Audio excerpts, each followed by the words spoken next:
Hello, good afternoon and welcome to the Midday News.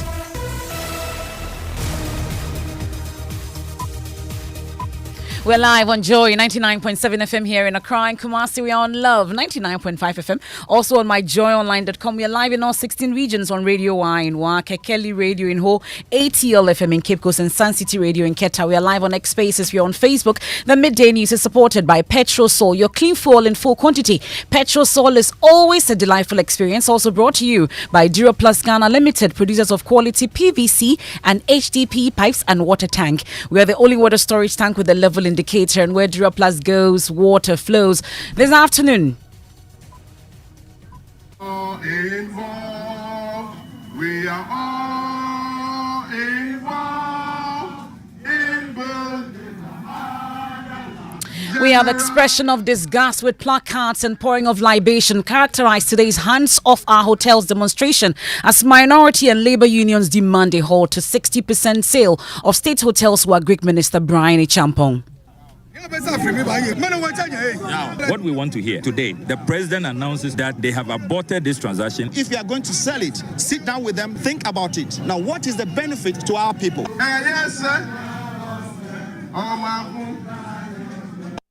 We're live on the ground. Also, this afternoon, Health Ministry backtracks on proposed mandatory health insurance policy for non-resident visitors to Ghana. Once we give them mandatory visitors insurance, then it means that we designate facilities for them. So when they come and they are not well, they can go there. In fact, that can also bring additional resources to the NHIA, and which is really fantastic. But there are demands for transparency in the entire policy. How were they selected? When was this tender opened? Do we have transparency in that respect? The things that should happen before this is arrived at hadn't happened, or if they had happened, we're not aware of it. So was it sole sourcing? If it was sole sourcing, why? Also in this package, he has given his evidence in chief. That's his case. But if you come to court and state your case, it doesn't mean that you made your case. I just want to rest there. We are going to examine him and wait for our side of the matter, and you'll be marveled. You rest there. These are the words of the Deputy Attorney General as Richard Jakpa faces the AG today in the ambulance trial. We're live in court for the very latest. We have sports. Shockwaves in the 2023-24 Ghana Premier League season as final day results appear to undermine its credibility. And in an atmosphere of utter shock and fear, that's the situation in Wa in the Upper West region as security men on night duty were found dead under bizarre circumstances. It looks as if they hit him with a stone, got him unconscious, and then slitted the throat. We're live on the ground as investigations commences into the death of these two security men. That and more here on the Midday News. I am Emefa Apawu. Please do stay on.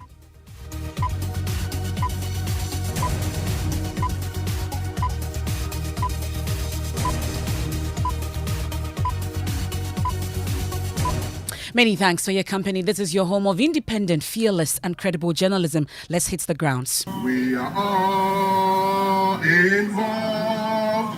We are all. And these are sounds of hundreds of Ghanaians who have poured onto the streets of Accra singing patriotic songs to demand an immediate halt in the sale of the majority of Snit's stake in 4 hotels to Rock City, owned by Minister of Agriculture Brian Champong. The aggrieved protesters say they will push until the deal is completely off the table. We can hear some of them and representatives of organized labor who say the deal robs them of their future. Every community define themselves by their tribe, by their clan, by their language and their assets. In order to lift people out of poverty, they need to be able to use it to benefit them for the production of the economy. Now, the hotels. What is important is that the allodial landowners must be given equity share in this hotel. There's nothing wrong with giving 30% of the equity shares of all these hotels to the allodial landowners. And therefore, if you are going to sell it, sit down with them, think about it. Now, what is the benefit to our people? Have you thought about it? Well, we can also hear from the North Tongue MP Samuel Okujeto Ablakwa, who's been leading the crusade against the sale of these hotels, who says together with the minority in parliament, they will do everything to ensure the deal does not see the light of day. Our intervention was timely We didn't want to be presented with a fait accompli where they will say, oh, it's too late. We've already sold it to him. We caught them right on time. What we want to hear is that the president announces to the nation today that they have aborted this transaction. They have stopped the sale. The whole policy of selling state assets, particularly profitable ones like Labadi Beach Hotel, is no longer on the books, and they are no longer going to do that. That is what we want to hear. And we want him to also commit that when we are done with our private members bill, which will ban all politicians and politically exposed persons from buying state assets, he will assent to it. He's also been debunking claims that the action is against local investment. Unemployment rate has worsened. So if you are a real local investor who has money, put up your own hotel. Why do you want to come and buy government hotels that have been built with our worker contributions? Cheap way out. And look at what they're even offering. There's no value for money. SNIT's own valuation report says that the 4 hotels are valued at $121 million. The Honorable Brad Chapo is offering only $61 million, which he says he will pay over a 3-year period. But it's just work and pay. Well, leadership of the minority are also on the ground. Minority Chief Whip Kwame Agboja says the sale is evidence of the state's capture that has become a feature of President Akufo-Addo-led government. If you try, sell this hotel to Brian Champon and see whether he can actually take possession of it. That our constitution says resist oppressors rule. If you know something is right, if you see somebody murdering somebody, you don't wait and go to court. You make an attempt to stop the person from committing the crime first. Yeah. This is an attempt, what we are doing now is an attempt to stop the commission of a crime before we go to court. So it is quite clear. Even if it's Okujeto's company who is buying this, we shall resist it because SNIT hotels, majority of them are more profitable than Rock City. That is the fact. All options are available to us. This is option number 1. Options number 2 is in Parliament. Others are still available to us. Can you disclose the others to us? When we get to that bridge, we shall cross it. That's the Minority Chief Whip Governs Kwame Agboja. My colleague Maxwell Agbagba has been on the ground all morning, joins us on the line with the further updates on this situation. Maxwell, are the protesters at their final destination? And where exactly are you, can you say, and what's happening? Well, we are currently very close to the Apawu Sports Stadium. So we're just about 3 kilometers away from the final destination, which is the Jubilee House. The protesters have been walking all the way from the Labadi Beach Hotel to this point. Intermittently, they'll wait in the middle of the road to allow the splinter groups, to come together so they could work together. As it stands right now, they are continuing with the work with the police team and police personnel deployed here to ensure order. All of them in large control here, accompanying them right now to the Jubilee House. Well, many of them who we have been speaking to tell us that they came to join this protest purposely to call for immediate pause in this particular deal in the sale of these hotels to the Rock City Hotel. Well, many of them have been carrying placards which carry the exact sentiment. Some of them, I can read here. This one here I see here says Gabriel. There's another one here which says, "Fine, you're a bad boy, stay off our hotels." There's another one here, "Hands off our hotels, they are stealing our future." Another one here says, "Drive a Banza, make Banza." And another one here I see here says, "Fire Osafu." So many of them we're speaking to say that they are tired of what they describe as state capture, and they describe this walk to the Jubilee House as a long walk to freedom. They say it is a long walk to freedom, freedom from what they describe as communism and then state capture. Let me stay on the expression of sentiment that you've been talking about in terms of the placards amongst others. We know there's been intermittent pouring of libation on the streets also by some traditional priests. What exactly is the significance of that? Exactly, Emefa. So we've had one of the traditional priests actually for the La community. He has joined this protest, and intermittently he would stop in the middle of the road to pour libation. So they poured libation first at the Labadi Hotel, and then poured another one at the Apawu Hotel. He again stopped and then poured another one at the Church Fair. And he said that the people who are poured onto the street here carry the sentiment of some of them brown people, because they feel that for a very long time, properties, state lands and state properties that half of them have actually been taken over by government. And the point is like this, to ensure that these companies are returned to them.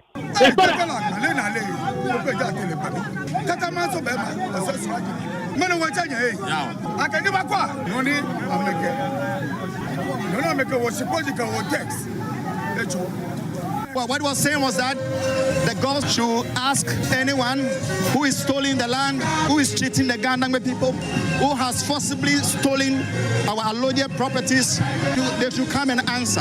And he actually threw down the stamp bottle to invoke a curse on anyone who continuously steals from the land community. You heard that Dr. Ishmael Niyama Dodu is the leader of Gadangbe Alliance for Change, explaining the meaning of the words spoken by the priest who poured the libation away. From that demonstration, though, the health minister says the proposed mandatory health insurance policy for non-resident visitors to Ghana is still under consideration by the National Health Insurance Authority. Dr. Bernardo Koboy says Cabinet has not yet approved it. Earlier, reports suggested that starting from July 1, 2024, foreign nationals arriving in Ghana must purchase a compulsory health insurance policy ranging from $45 to $270 before being admitted into the country. Well, this is what the chief executive of the NHIA told us last month on the policy. One thing that I have to mention, one of the things that we are bringing on board is also the case that our visitors coming to this country must have mandatory health insurance. When you travel to when you travel there and you are sick, you need to benefit from the NHIA. Right. Okay, there.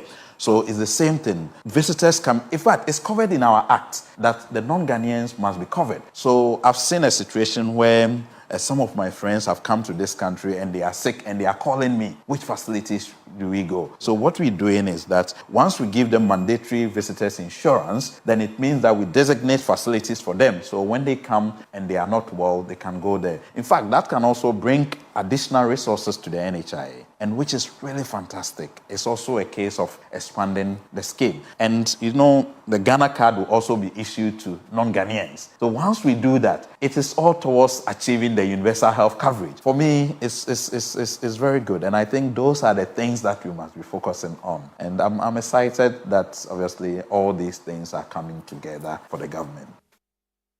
Well, that's the NHIA boss sometime back last month on the AM show, Dr. Dacosta Abuaji. Well, the health ministry has issued a statement saying that President Akufo-Addo's cabinet is yet to approve this particular policy. My colleague Elton Brobe joins me in studio with more on this particular statement. Let's get into it.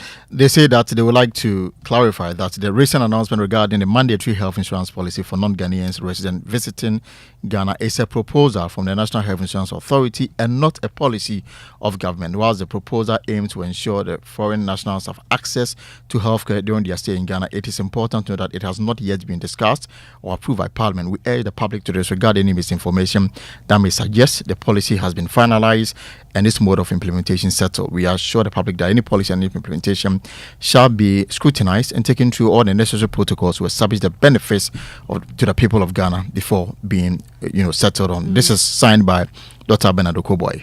But you've been digging and you stumbled on a policy developed in 2023 on this particular subject. What did you find? So, Emefa, first, if you take a look at the health ministry statement, they say that the proposal is from the National Health Insurance Authority. Now, if you look at the policy, the National Health Insurance Authority had no role in this. In fact, they were just part of a long list of ministers and government agents that were invited to fine-tune this policy. And this was spearheaded by the Minister of Health under Kwaku Agyeman-Manu. And it goes on to explain the rationale behind this policy. It says that the absence of a standardized and comprehensive policy of this nature not only jeopardizes the health and safety of non-resident visitors, but also inadvertently imposes an economic burden on Ghana's healthcare infrastructure system and economy.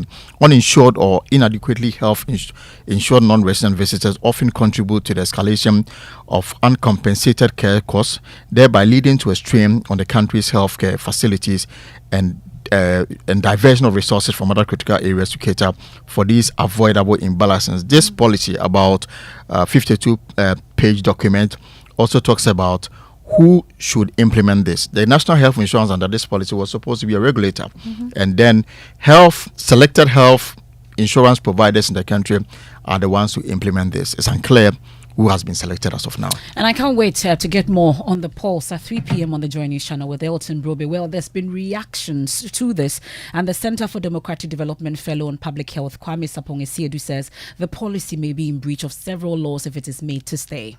Dr. Bernard Okoboy said this was going to start on the 1st of July. That gives me a lot of jitters, because if it's not been discussed by Cabinet, how was Dr. Bernard Okoboy unequivocal in stating the date? Unless, of course, he's telling us that Graphic is reporting false news or have misquoted him. If they haven't, and the statement doesn't deny that, and if they haven't, then the next thing comes in. Under what sort of law were they coming? Were they coming under a legislative instrument? Were they going to go through Parliament? Were they going to go through an executive instrument? And even if they were going to do that, and the information came out yesterday, how long does it take for these instruments to mature? So when you put it all together, then it means that one of two things is happening. The politicians came to test the water because, like you rightly said, there's been a policy since 2023. There was a lunch in February by the former health minister. A prize was quoted as well, imputed to the current health minister. If it's not been discussed by Cabinet, if it's not gone to Parliament's fees and charges, how was he so categorical in putting these informations out? That, for me, leaves a lot to be desired. So from the policy that you heard my colleague Elton Brobe outline, it makes it clear that only health insurance companies in the private sector will underwrite the program. The NHI in this model will only act as a regulator. Kwame Sapong-Esiedu says there is a lack of transparency in the selection process. He spoke to Winston Amo on the Super Morning Show. Because every country globally, we are going towards universal health coverage where finance should not be a barrier at the point of use of health care, it would be difficult to disagree with the policy. The policy in itself is not a bad thing. So we need to know what stone they are stepping on. Because there are rumors, and I'll not put the name out, but there are rumors that there is an insurance company selected to underwrite this. And if that is true, then we need to know the process of the selection. I look at the policy and says, 25 says, the National Health Insurance Authority will ensure that only private commercial health insurance schemes are qualified to apply for license to operate under the National Non-Resident Visitors Health Insurance Scheme. Thank you. So there is some disingenuity in the statement that the Ministry of Health has put out today. The NHI is the regulator, is the statutory regulator, but they are not going to operationalize this. And private insurers are going to, and that is clearly stated in black and white. Yeah. That's Kwame Sapong-Esiedu there interacting with my colleague Winston Amwa on the Super Morning Show. Let me take you to the Upper West region now, where residents of Wa say they are living in fear following the alleged murder of two night security men in the municipality. The two incidents took place at different locations, where one of them, a 62-year-old Na Biengu Kobina, was allegedly slaughtered. In the other incident, which took place at the Wa Model Basic School, a middle-aged man is alleged to have been murdered and suspected to have been burned and buried on the school compound. Joy News Upper West Regional Correspondent Rafiq Salam has been monitoring this, joins us on the line with further update. I must warn you about the gory details of this particular story. Let's talk about the more information that you've been able to gather when it comes to this particular incident, Rafiq. The two security men are miles apart from each other, and then one is from Kele, who happens to be Na Biengu Kobina. He's actually the security man for the satellite office to the What Is This office located at Konta. And this morning, the people woke up to the Star News office, alleged slaughter at the veranda of where he's the security man for the area. It was there that we also learned that another security man known as Seidu Tasson was also allegedly murdered around the War Model School. The two crime scenes are about 1,500 kilometers away from each other, and it's only the War Forest that sandwich these two. So for now, they are still searching for the body because the police are tight-lipped about some of the issues they don't want to tell us. But the suspicion is that Seidu Tasson may have been buried and burned around the school compound. That they saw a place that they think that this is where he should be in. Well, but this is not the first time we're hearing about murders of security men on duty. What exactly is the Regional Security Council doing about the situation? This morning, the Apawu Regional Minister Stephen Yakubu has to cut short his visit to the Central West and came to the crime scene. So he came and inspected the first body, and that happened to Nabiango. And he says that the security on top of the issues, and he's assuring the public that this the expression of fear, they think that they have gotten enough security men, they have gotten people to be on the lookout so that they will be able to unravel the mysteries surrounding these issues of mysterious killings in the municipality. But we've just been told that it was a very deep throat, like cuts, like a human being slaughtered. It looks as if they hit him with a stone, got him unconscious, and then slitted the throat. We were asking whether there was some kind of struggle here and there, but it seems as if it's a one blow to the head and then the cut. I also wanted to know whether there's some human parts that was taken. So far, it doesn't show that, but of course, as they do more investigation, we'll get to know that. So that is where we are. Has it come to your notice that there's a similar incident within town? Around the one that they have beheaded another man? We were just on our way there to find out whether indeed what they're saying is true.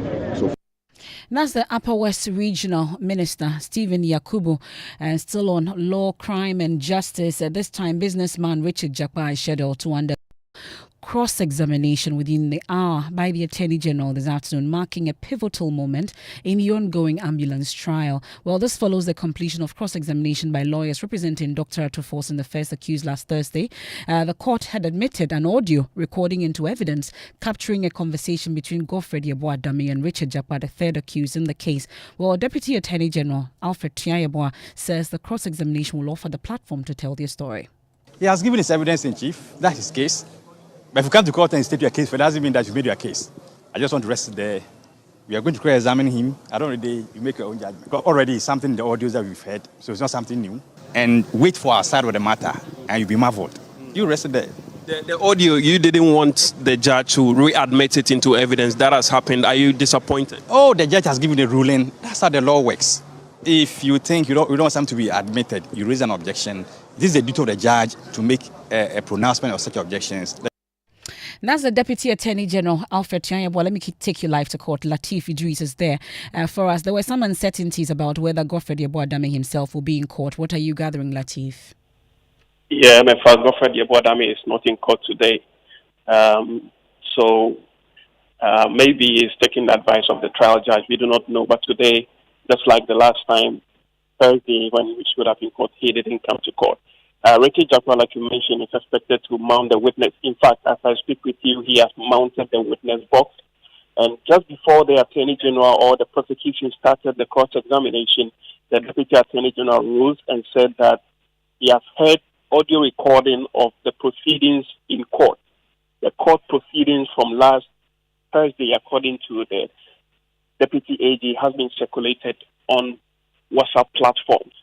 And so, Emefa, as I speak with you now, the trial judge has entered the chamber together with all the lawyers and prosecution to go and verify the claim by the Deputy Attorney General. According to the trial judge, if this is confirmed, then she will be left with no other option but to sack a number of people from the courtroom. Well, but it's unclear when exactly this cross-examination will also happen, now that they are in the conclave, I should say. No, so once she comes out from the chambers with the lawyers, the cross-examination would take off. Okay. The Attorney General or prosecution has, in all, they have 6 hours to cross-examine Richard Jakpa. But it is clear now that they will not have all 6 hours today. According to the trial judge, they will do 3 hours today, and then on Thursday, they will come back and do the remaining 3 hours. That's my colleague Latif Idris monitoring events for us in court, taking us on a quick break here on the Midday News Live on Joy 99.7 FM here in Accra and Kumasi. We're on Love 99.5 FM live on myjoyonline.com. It's proudly supported by Petrosol, your clean fuel in full quantity. Also by Duraplus Ghana Limited, where Duraplus goes, water flows. We've been on the ground where we've been hearing the expression of disgust with placards and pouring of libation, characterizing today's Hands Off Our Hotels demonstration as minority and labor unions demand halt to 60% sale of state hotels to our Greek Minister Brian Echampong. We return from the break with sports and households. Brace up. Farmers warn food prices, especially tomatoes, will continue to increase as the Agricultural Ministry's interventions comes too late. What is making the situation worse now, which is likely to continue for the next 2 months, is because even when you go to Burkina now, the tomatoes is not there. Their production season is also going down.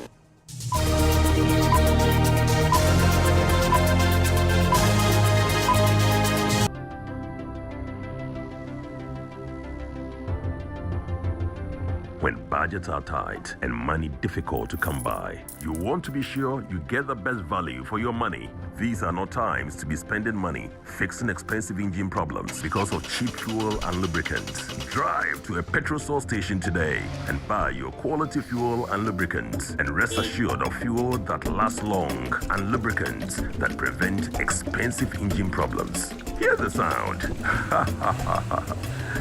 Petrosol, clean fuel in full quantity.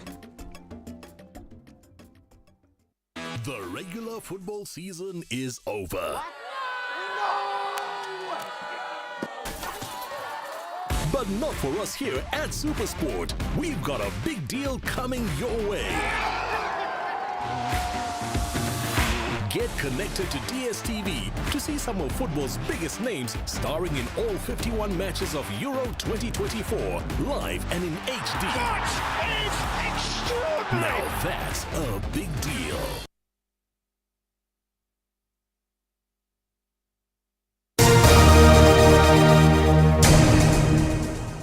Thanks for staying with us. Let's do sports. Mubarak. Yes, Emefa, a dramatic finale in the Ghana Premier League over the weekend with Hearts of Oak surviving relegation after a 3-2 comeback win over Bechem United. Hearts of Lions also came from behind to secure a 2-2 draw against Brecum Chelsea, which was pivotal for their survival. Now, the nature of the goals and the decisions by match officials in these two matches have brought the integrity of the league into question. Some fans believe the outcomes were compromised. This is the league every year when we are organizing Ghana Football Awards. We tend to award coaches and players from this same league. Why are we not allowing reality to put teams in check? Amankuna has scored 19 goals, and videos have gone around of some of the goals that he scored. Do you think any top 5 European club would want to purchase Amankuna because he scored 19 goals in the Ghana Premier League? And it's like it's trending towards a certain cartel.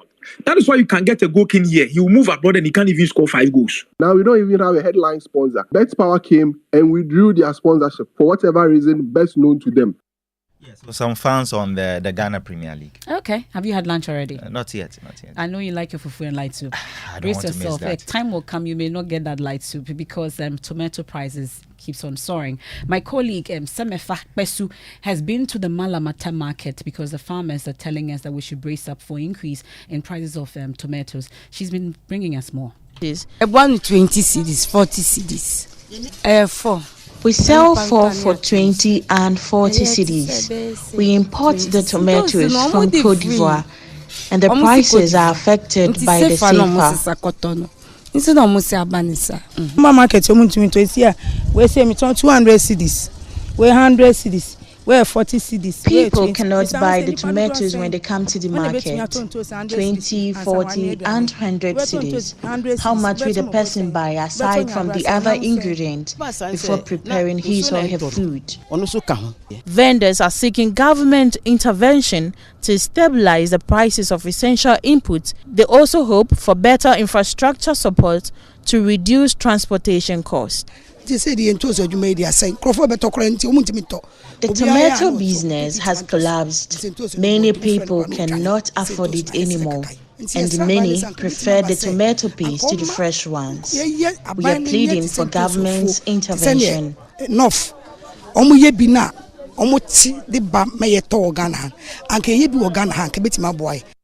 That's Rejoice Emefa report. Well, the minority on the Agri Committee say they'll be summoning the Sector Minister, Brian Champon, to brief the House on government intervention. Well, meanwhile, President Akufo-Addo is advocating for peace in Ukraine, emphasizing that resolving the conflict is crucial to stabilize in food, trade, and ease the economic pressures caused by the war's disruption.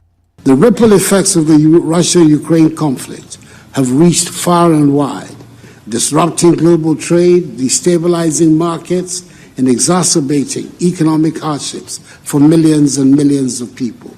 The African continent has been particularly hard hit. Our economies, already vulnerable and struggling to recover from the impacts of the COVID-19 pandemic, have faced additional strains due to this conflict. Well, that's President Akufo-Addo, and it's time for M and J. We have the J without the M in the studios. What's up? What are people talking about? Well, Emefa, hashtag hands of our hotel demo is trending. People are talking about it. So let me read this comment.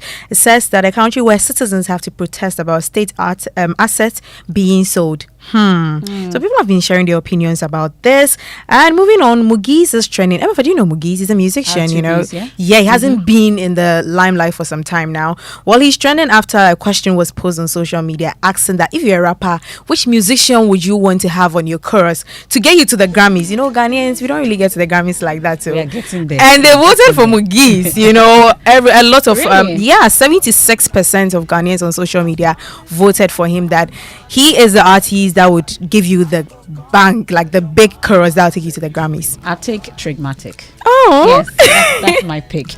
And that's how we wrap up today's edition of the Midday News. So meanwhile, striking medical laboratory professional workers union say they will not call off the action despite pleas by the Ministry of Health. We have details of that and more on myjoyonline.com. I am Emefa Apawu, living where the Pastor Mensah Otebel. You can't take shortcut to greatness, episode 3. Very necessary. You have to stay for that. Have a good afternoon.